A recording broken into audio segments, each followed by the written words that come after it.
Good morning friends, મજામાં ને? હું અમૃત લિંબાચિયા આદર્શ ટ્યુશન ક્લાસ સંચાલિત આપણી યુટ્યુબ ચેનલમાં દોસ્તો આપ સૌનું હાર્દિક સ્વાગત કરું છું. મિત્રો, આપ ધોરણ 10 ની તૈયારીમાં રિવિઝનમાં લાગી જ ગયા છો.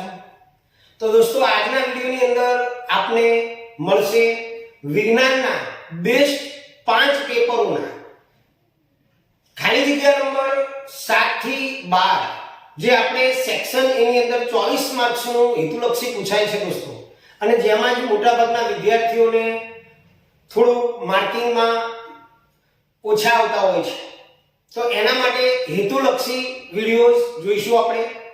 દરેક વિડિયોઝની અંદર આપણે જુદા જુદા સારા પેપરોમાંથી ચૂંટીને કાઢેલા એવી ખાલી જગ્યાઓ, જોડકા, ખરા ખોટાનો અભ્યાસ કરીશું.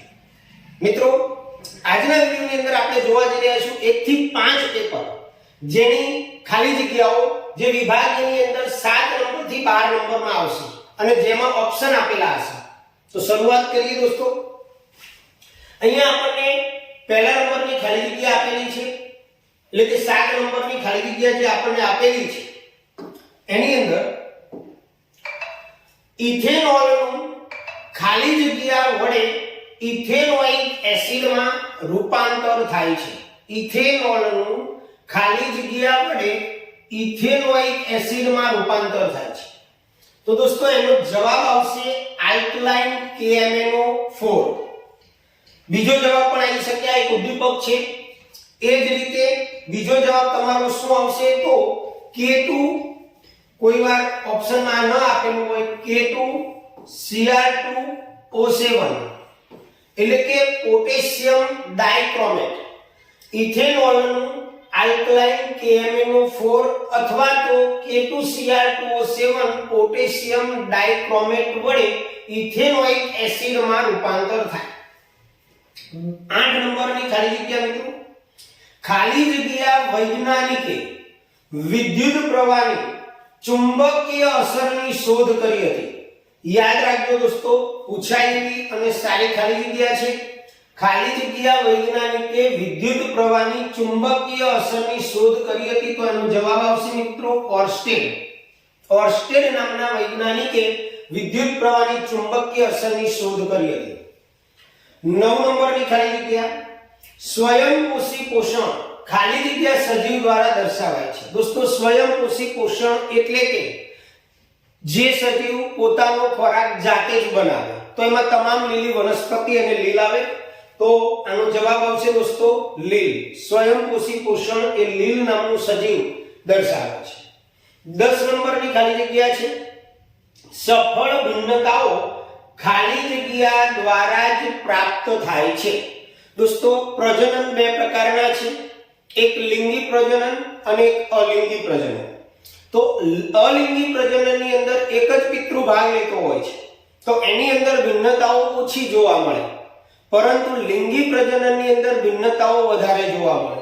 તો સફળ ભિન્નતાઓ એ લિંગી પ્રજનન, જવાબ આવશે લિંગી પ્રજનન દ્વારા જ પ્રાપ્ત થાય. ઓકે, નેક્સ્ટ 11 નંબરની ખાલી જગ્યા છે દોસ્તો કે અંતર્ગોળ અરીસાના વક્રતા કેન્દ્ર પર જો વસ્તુને મૂકવામાં આવે, ધ્યાન રાખજો, વસ્તુ ક્યાં મૂકેલી છે? તો વક્રતા કેન્દ્ર C ઉપર.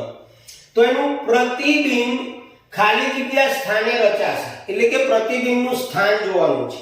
આપ સ્કૂલમાં, ટ્યુશનમાં શીખ્યા જશો કે અંતર્ગોળ અરીસા વડે મળતા પ્રતિબિંબની રેખાકૃતિ, જે 6 આકૃતિ આપણે ભણેલા છે. તો અંતર્ગોળ અરીસામાં જ્યારે વક્રતા કેન્દ્ર ઉપર વસ્તુને મૂકવામાં આવે મિત્રો, ત્યારે એનું પ્રતિબિંબ વક્રતા કેન્દ્ર ઉપર જ મળે, પરંતુ નીચેની તરફ મળે, મુખ્ય અક્ષની નીચેની તરફ મળે.